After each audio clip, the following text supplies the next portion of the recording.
Hello, good evening, नमस्ते, आदाब, सत श्री अकाल। कैसे आप सब? आप सभी का स्वागत है बग्गा पंजाबी व्लॉग्स की टॉक सीरीज़ में। और टॉक सीरीज़ में आज बात करने वाले हैं एक बहुत ही अहम मैच की, जो कि चैंपियंस ट्रॉफी का लगभग एक नॉकआउट मैच है। और आज इंग्लैंड वर्सेस साउथ अफ्रीका का मैच था, जो कि ग्रुप बी के लिए एक बहुत ही अहम मैच था, क्योंकि कल का मैच ऑस्ट्रेलिया और अफगानिस्तान का वॉश आउट हो गया था, जिसकी वजह से ऑस्ट्रेलिया तो सेमीफाइनल में पहुंच गई है, मगर अफगानिस्तान के चांसेस बहुत कम हो गए हैं, क्योंकि अफगानिस्तान रन रेट में काफ़ी पीछे चल रहा है। तो आज ये मैच बहुत ही महत्वपूर्ण है, क्योंकि आज अगर इंग्लैंड साउथ अफ्रीका को कम से कम 100 रनों के अंतर से हराए, तब जाके अफगानिस्तान के चांसेस बनते हैं। मगर जैसा कि इंग्लैंड खेल रही है इस चैंपियंस ट्रॉफी में, इसे देखकर ऐसा लगता है मानो ये एक चमत्कार के ही जैसा होगा अगर इंग्लैंड साउथ अफ्रीका को हरा पाए तो बात करते हैं आज के टॉस की। टॉस जीता इंग्लैंड ने, जैसा कि वो चाहते थे। उन्होंने पहले बल्लेबाजी करने का फैसला लिया। और अगर कोई इंसान पहले से हारा हुआ होता है तो उसको कोई हरा नहीं सकता।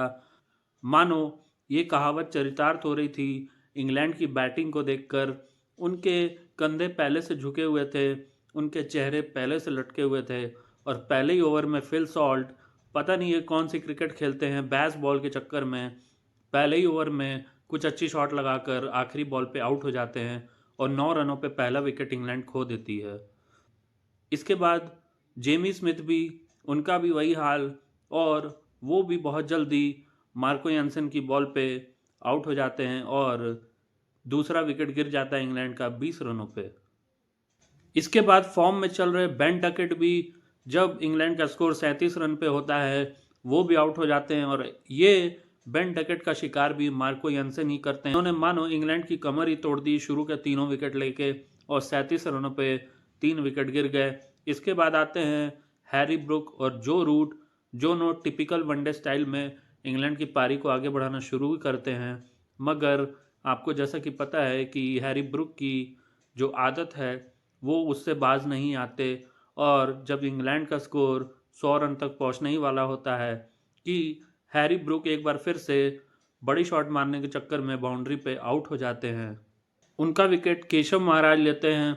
और इसके बाद आते हैं लियम लिविंगस्टोन, और जो रूट भी अपनी पारी को आगे बढ़ा ही रहे थे कि वियन मल्डर उनको बोल्ड कर देते हैं। और जो रूट पहली बार चैंपियंस ट्रॉफी में कम स्कोर पे आउट होते हैं, यानी 50 से कम के स्कोर पे, उनका पहला ये फेलियर नजर आया। बात करते हैं लियम लिविंगस्टोन की। उन्होंने इस सीरीज में क्या किया, हैरी ब्रुक ने उस सीरीज में क्या किया, ये एक इंग्लैंड क्रिकेट बोर्ड से ज़रूर सवाल बनता है कि उन्हें आखिर इस टीम में रखा क्यों गया है। क्योंकि ये दोनों हमेशा बड़ी शॉट मारते हैं और आउट हो जाते हैं। वो ना परिस्थिति को समझते हैं ना कुछ भी, सीधा उनका बस एक ही फंडा है कि आगे बढ़ के मारना है। और इसी चक्कर में केशव महाराज की बॉल पे लियम लिविंगस्टन भी 9 रनों के स्कोर पर ही स्टंप आउट हो जाते हैं, और इंग्लैंड को पूरी मझधार में छोड़ जाते हैं। इसके बाद आते हैं जेमी ओवर्टन। वो भी सिर्फ 11 रन बना पाते हैं और रबाडा की बॉल पे आउट हो जाते हैं। और मानो इंग्लैंड की पूरी हालत ख़राब हो जाती है। 129 रनों पे 7 विकेट गिर जाते हैं। क्रीज पे रहते हैं जॉस बटलर और जोफ्रा आर्चर, जो कि इंग्लैंड की पारी को किसी तरीके से 150 रनों तक पहुंचा देते हैं, और इंग्लैंड के 150 रनों पे 7 विकेट गिरे होते हैं। इसके बाद जोफ्रा आर्चर भी 25 रनों के स्कोर पर आउट हो जाते हैं, मगर इससे पहले जॉस बटलर और जोफ्रा आर्चर के बीच 42 रनों की अच्छी साझेदारी होती है, और 171 रन पे 8वां विकेट गिर जाता है इंग्लैंड का। वियन मल्डर आउट कर देते हैं जोफ्रा आर्चर को, जिसका कैच लपकते हैं मार्को यानसन। उन्होंने बहुत ही शानदार 2 कैच लपके। इसके बाद मानो जॉस बटलर भी पता नहीं क्या करना चाह रहे थे, वो 21 रनों पे आउट हो गए। बहुत ही अपने नेचर के विपरीत उन्होंने पारी खेली, बहुत ही स्लो खेला। और उसके बाद जो औपचारिकता थी वो पूरी कर दी एक बार फिर से वियन मल्डर ने। उन्होंने आदिल रशीद को आउट कर दिया, और 189 रन पे 179 पे पूरी पारी इंग्लैंड की समाप्त हो गई।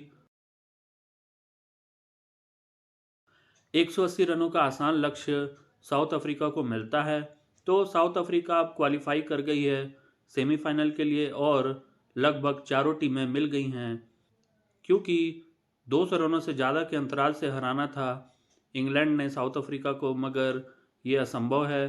तो इसलिए साउथ अफ्रीका क्वालिफाई कर गई और साउथ अफ्रीका के साथ साथ ऑस्ट्रेलिया, इंडिया और न्यूजीलैंड ऑलरेडी पहुंच चुकी है। तो देखते हैं साउथ अफ्रीका इस लक्ष्य को कैसे हासिल करती है।